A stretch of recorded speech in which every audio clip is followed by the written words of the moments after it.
Bismillahirrahmanirrahim. Assalamualaikum warahmatullahi wabarakatuh. Alhamdulillahi rabbil alamin. Alhamdulillahi wa kafa. Wassalatu wassalamu ala habibina al-mustafa wa ala alihi wa ashabihi ahli sidqi wal wafa. Allahumma salli ala sayyidina Muhammad wa ala ali sayyidina Muhammad wa barik ala sayyidina Muhammad wa ala ali sayyidina Muhammad fil alamin innaka Hamidum Majid. Subuhun qudusun rabbuna wa rabbul malaikati war ruh. Muslimin muslimat jamaah salat maghrib Masjid Jami' Al-Mubarakah yang dirahmati Allah Subhanahu wa taala. Alhamdulillah, segala puji bagi Allah Subhanahu wa taala atas limpahan rahmat, karunia dan rangkaian kebaikan demi kebaikan yang Allah hadirkan buat kita.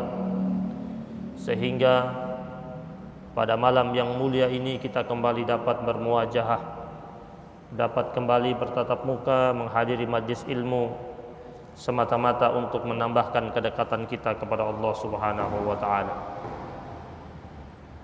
Salawat serta salam terus menerus kita persembahkan kepada junjungan kita, suri tauladan kita, panutan kita, baginda Nabi besar Muhammad sallallahu alaihi wasallam yang telah menghantarkan kita dan menuntun kita sebagai umatnya minaz zulumati ilan nur, dari zaman yang penuh kegelapan menuju zaman yang penuh dengan cahaya ilahiyah.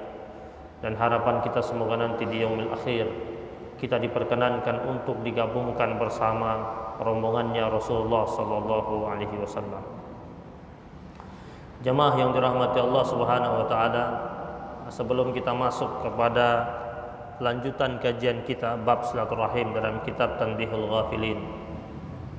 Saat ini kita berada pada bulan Maulid. Dan bulan Maulid kita di tahun ini berada pada musim pandemik.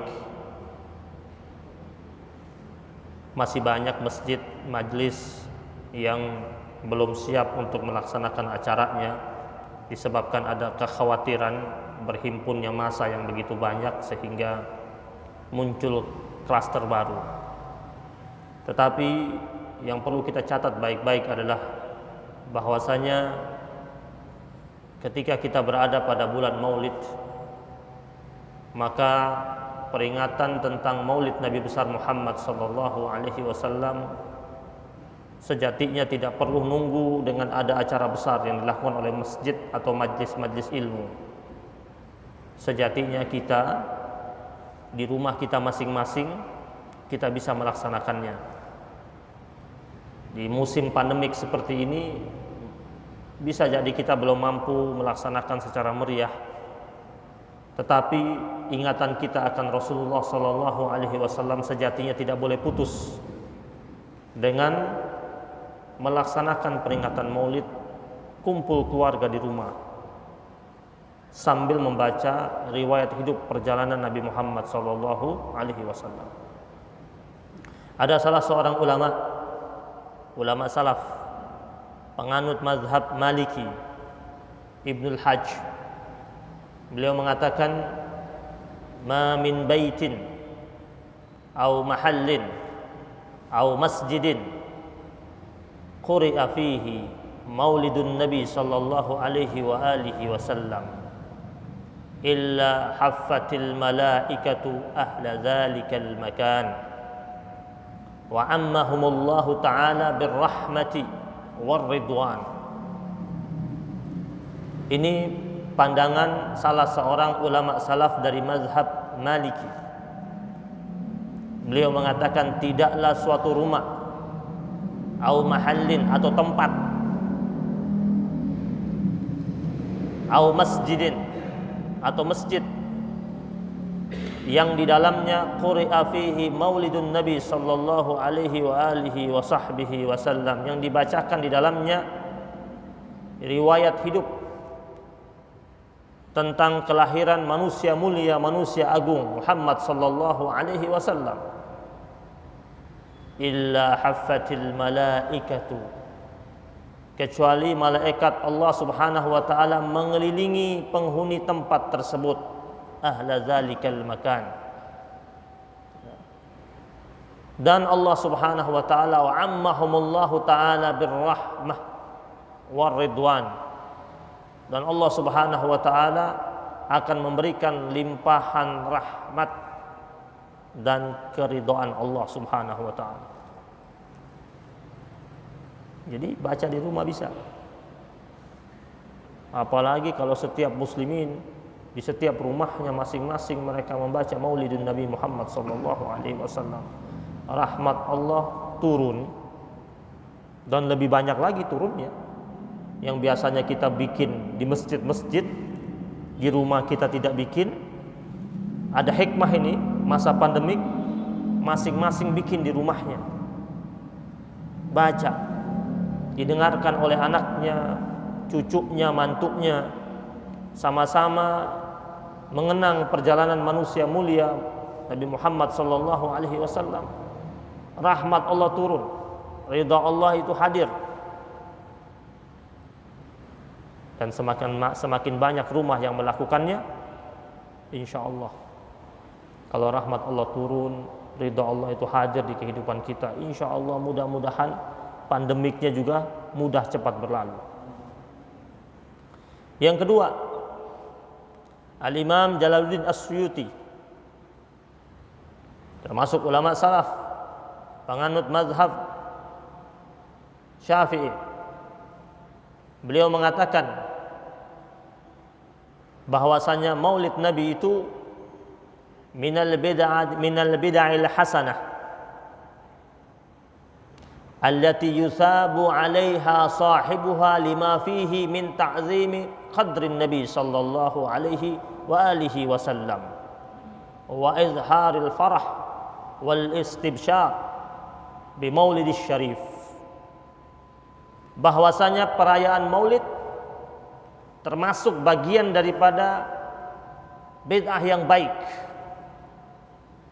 yang pelakunya mendapatkan pahala, sebab di dalamnya terdapat sisi pengagungan derajat Nabi Muhammad sallallahu alaihi wasallam dan menampakkan kegembiraan, wa izharul farah. Jadi bergembira dengan kehadiran Nabi Muhammad sallallahu alaihi wasallam. Dikatakan Abu Talib, pamannya Rasulullah sallallahu alaihi wasallam, ketika mendengar Aminah, ibundanya Rasulullah sallallahu alaihi wasallam, melahirkan anak laki-laki, dia bergembira dan senang dan menyembelih 2 ekor kambing. Abu Talib gembira, menyembelih 2 ekor kambing, dibagi-bagikan sebagai tasyakuran atas hadirnya ponakannya. Wal istibsyar bi maulidihi asy-syarif, dan menampakkan kegembiraan dengan waktu dilahirkannya manusia yang mulia, itu baginda Nabi besar Muhammad sallallahu alaihi wasallam.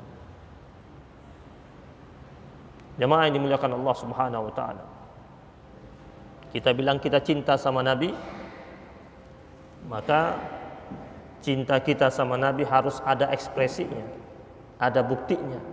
Kita lagi cinta sama seseorang, orang yang kita cintai mau bukti. Kita bilang kita cinta sama Nabi, apa buktinya? Buktinya adalah kita kenal Nabi kita. Dan cara untuk mengenal Nabi kita pelajari tentang dirinya dari awal kelahirannya, masa kecilnya, masa remajanya, dewasanya, masa kenabiannya, masa kepemimpinannya, sampai masa wafatnya. Jangan sampai ucapan cinta kita kepada Nabi hanya sekedar ucapan lisan kita tanpa ada bukti ekspresi. Dalam peringatan Maulid, ada pengagungan kita kepada Rasulullah sallallahu alaihi wasallam, dan itu dibolehkan. Allah saja mengagungkan Nabi. Allah menyebutnya dalam Al-Quran, wa innaka la'ala khuluqin azim. Itu Allah mengagungkan Nabi. Allah puji dia. Allah mengatakan bahwasanya engkau wahai Rasul berada pada tataran akhlak yang amat sangat agung, sangat tinggi, sangat besar.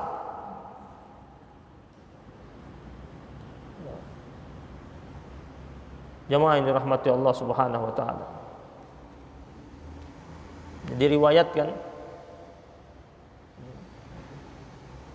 tentang Rasulullah sallallahu alaihi wasallam, Anas bin Malik radhiyallahu taala anhu, ketika suatu hari dia keluar di malam hari, dia menyaksikan Rasulullah sallallahu alaihi wasallam sedang berdiri di pojok pemakaman Baqi. Dia lihat dari jauh. Kata Anas bin Malik, pada malam hari itu bulan purnama, aku melihat Rasulullah, lalu aku melihat rembulan. Aku melihat Rasulullah, aku melihat rembulan berkali-kali. Aku mencoba untuk menyaksikan rembulan yang begitu indah, lalu aku tatap wajahnya dari kejauhan. Fa innahu ajmal minal qamar. Dan ternyata ia, Rasulullah, jauh lebih indah daripada rembulan itu sendiri. Ini ucapan siapa? Anas bin Malik radhiyallahu taala anhu. Pujian bukan? Pujian. Hasan bin Thabit, sahabat Nabi yang terkenal sebagai pujangganya Rasulullah sallallahu alaihi wasallam, sering melakukan madah, syair-syair pujian kepada Rasulullah sallallahu alaihi wasallam. Dan setelah selesai dia membacakan syair-syair indah tersebut sebagai pujian kepada sang Nabi, Nabi pun mendoakannya. Bayangkan kita sebagai umatnya yang hadir jauh jaraknya dengan Rasulullah sallallahu alaihi wasallam, tidak bertatapan dengan Nabi, tidak berjumpa dengan Nabi, tetapi mempercayai dan meyakini risalah yang dibawa oleh Rasulullah sallallahu alaihi wasallam. Lalu setiap saat kita berusaha untuk menghadirkan pujian-pujian indah buat sang Rasul. Apakah Rasul tidak bakal mendoakan kita jika Hasan bin Thabit yang berdiri di hadapannya membacakan pujian-pujian di hadapan sang Rasul, Rasul mendoakannya untuk keselamatan dan kebaikannya? Kita ini umatnya yang Nabi sebut di hadapan para sahabatnya, kita ini di hari akhir, jika kita benar-benar mencintai Nabi, mengikuti ajarannya, percaya terhadap risalahnya, Nabi akan panggil kita dengan panggilan yang begitu indah, dengan sebutan ikhwani, saudara-saudaraku, kata Nabi. Sebagai bentuk penghargaan sang Rasul kepada umat yang datang kemudian, yang tak berjumpa dengannya, tak bertemu dengannya, tak menyaksikan wahyu turun kepadanya secara langsung, hanya mendengar dan membaca lewat riwayat-riwayat perjalanan hidupnya, tetapi kecintaan kepadanya begitu menggelora. Wajar Nabi panggil kita dengan sebutan ikhwani, saudara-saudara. Manusia yang sangat sempurna, yang tutur katanya begitu indah, yang wajahnya tak ada seorang sahabat pun yang mampu menatapnya lama. Sehingga dikatakan sahabat-sahabat Nabi dalam riwayat hadis, jika duduk di hadapan Rasulullah sallallahu alaihi wasallam, mereka lebih banyak menundukkan kepala mereka ketimbang menatap wajah mulia Rasulullah sallallahu alaihi wasallam. Saking wibawanya Rasulullah sallallahu alaihi wasallam.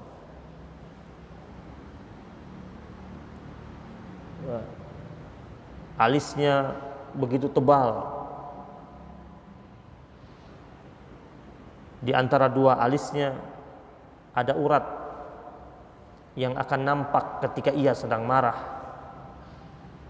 Nabi diketahui oleh sahabat-sahabatnya ketika ia sedang marah, ketika mereka lihat ada urat yang nampak di antara dua alisnya. Di kemarahan Nabi itu tidak diekspresikan lewat ucapan, lewat sumpah serapah, tidak pernah ia lakukan itu. Melainkan ia menahan amarah tersebut.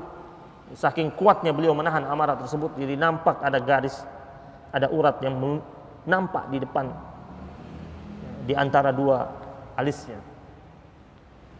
Keningnya lebar, rambutnya lurus tetapi ikal di bagian bawahnya, yang panjangnya melewati sedikit telinganya, sehingga ada salah seorang sahabat Nabi mengatakan, aku belum pernah melihat ada orang yang lebih indah dari Rasulullah Sallallahu Alaihi Wasallam ketika aku lihat memakai jubah yang berwarna merah dengan rambutnya yang memanjang di bawah telinganya. Matanya indah, yang putih sekali, yang hitam sekali. Dan kelopak matanya orang melihatnya seakan-akan ada celak. Orang zaman sekarang bilang eyeliner. Tapi beliau tak perlu memakainya celak tersebut, tapi sudah nampak celaknya itu. Kadang-kadang kita berusaha untuk ikut sunnah Nabi, kita pakai. Susunan giginya bagaikan mutiara, badannya tegap, tubuhnya berotot. Jika ia dipanggil, ia berhenti dan menoleh dengan seluruh tubuhnya. Jika dia berbicara, seluruhnya memperhatikan ucapannya, dan terbiasa beliau memukul dengan tangan telunjuknya di telapak tangan kirinya ketika beliau sedang berbicara. Seluruh kepribadian yang indah semuanya ada pada Rasulullah SAW. Kita ini apa? Pengusaha, ada pada Nabi Muhammad SAW. Seorang ayah yang baik, ada pada Nabi Muhammad SAW. Seorang suami yang baik, ada pada Nabi Muhammad SAW. Panglima yang baik, ada padanya. Pimpinan yang baik, ada padanya.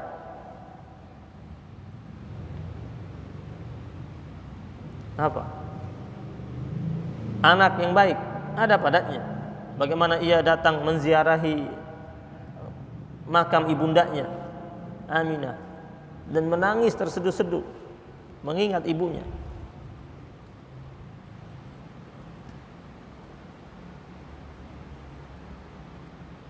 Mau jadi istri yang baik, pelajari hasil didikannya. Hasil Rasulullah SAW mendidik para istri-istrinya. Makanya kenapa Umar bin Khattab radhiyallahu taala anhu ketika dikabarkan wafatnya Rasulullah sallallahu alaihi wasallam, dia terpukul. Umar bin Khattab yang awalnya dia tidak mempercayainya bahwasanya Rasulullah sallallahu alaihi wasallam telah pergi. Dikabarkan proses wafatnya Rasulullah sallallahu alaihi wasallam ketika datang Israel, Malaikatul Maut ketika dia datang, Nabi berkata kepadanya, kau datang kali ini untuk mengambil nyawaku atau sekedar kunjungan?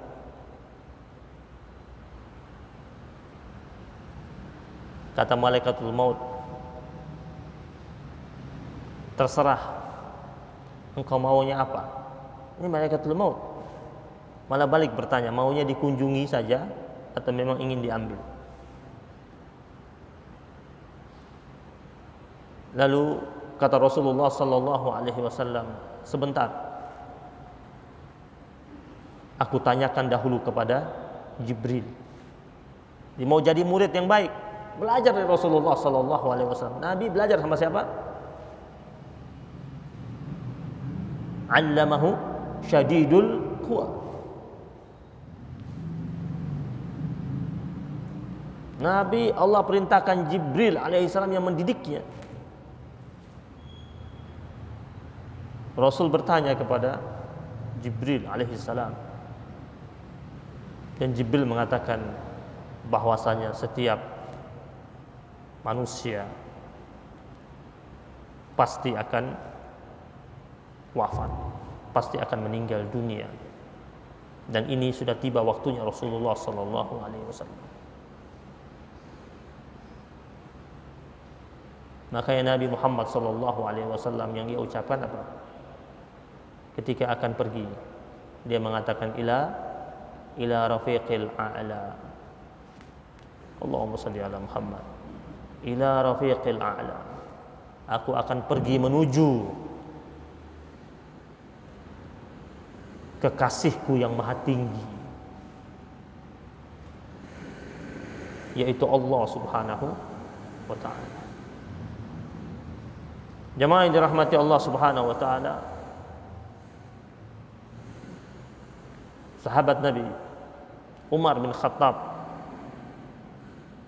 ketika datang mengunjungi jasadnya Nabi ketika Nabi sudah terbaring dan dikabarkan telah meninggal dunia, ada kata-kata indahnya Umar bin Khattab sambil ia merintih di hadapan tubuhnya Nabi,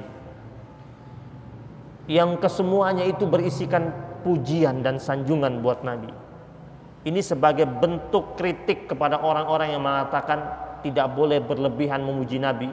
Ini sahabat Nabi Umar bin Khattab memujinya di depan jenazahnya Rasulullah sallallahu alaihi wasallam. Orang yang hidup bersama Nabi, dibimbing di bawah payungnya madrasahnya Rasulullah sallallahu alaihi wasallam. Ketika sampai di hadapan tubuhnya Nabi, apa kata Umar bin Khattab? Bi abi anta wa ummi ya Rasulullah. Dia mengatakan, demi ibu dan bapakku wahai Rasulullah, sesungguhnya ada pangkal pohon korma yang biasa engkau pakai untuk bersandar ketika engkau berkhutbah. Kemudian setelah mulai banyak orang yang hadir di tempat tersebut, lalu mulailah mereka membuat mimbar khusus buatmu untuk engkau pakai berkhutbah. Kemudian engkau meninggalkan pangkal pohon korma tersebut. Pangkal pohon korma tersebut merintih, menangis, sedih ketika engkau tak pernah memakainya lagi sebagai sandaranmu, karena engkau memisahkan dirimu darinya sampai engkau datang dan mengelusnya, menyentuhnya, dan dia kembali terdiam. Ini batang korma mati ini, nangis terpisah dengan Nabi. Dia bilang, dahulu wahai Rasul, pangkal korma tersebut menangis sampai engkau datang dan mengelusnya dan dia kembali terdiam. Bagaimana kami ini wahai Rasulullah? Kami ini umatmu. Tentu kami lebih jauh merindukanmu ketimbang pangkal pohon korma tersebut setelah kepergianmu ini. Ini ucapannya Umar bin Khattab. Lalu ia katakan lagi, bi abi anta wa ummi ya Rasulullah. Demi ibuku dan ayahku wahai Rasulullah.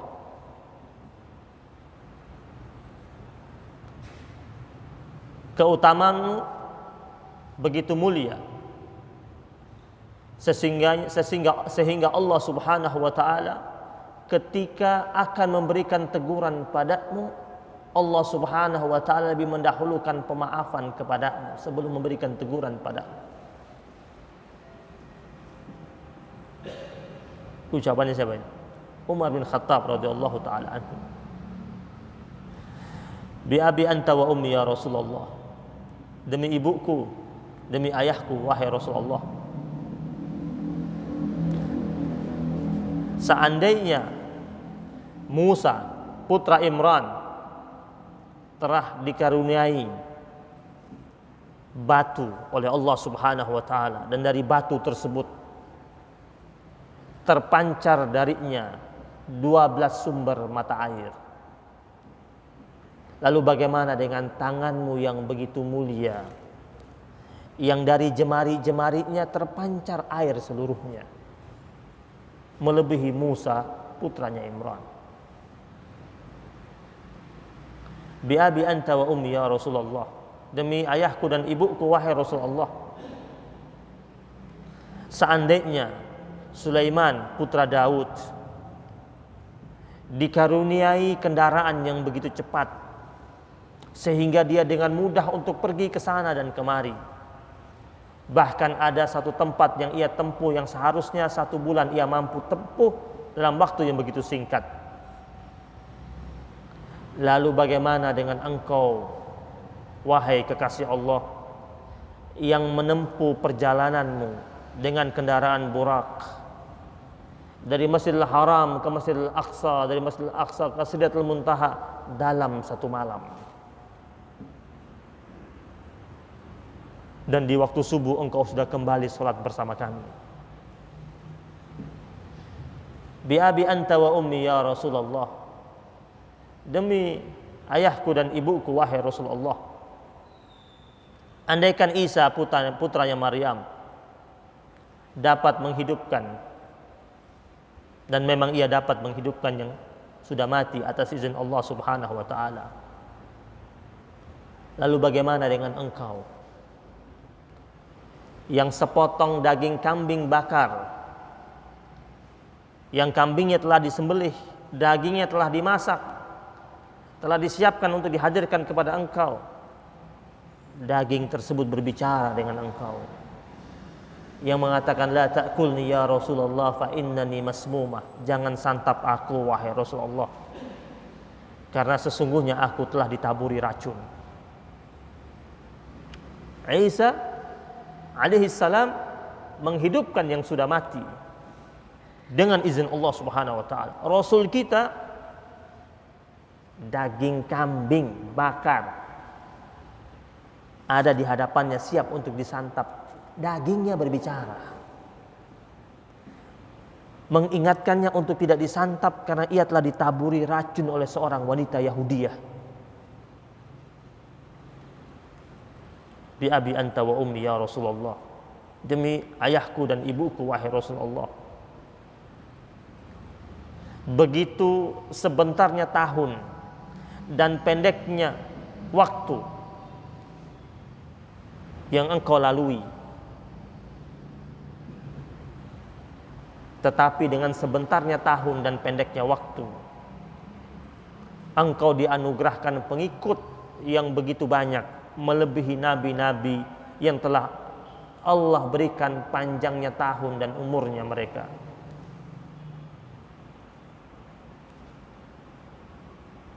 Siapa itu? Nabi Nuh, umurnya panjang, tahunnya panjang, pengikutnya sedikit. Sedangkan engkau wahai Rasulullah, umurmu cuma sebentar, tapi pengikutmu begitu banyak. Bi abi anta wa ummi ya Rasulullah, demi ayahku dan ibuku wahai Rasulullah.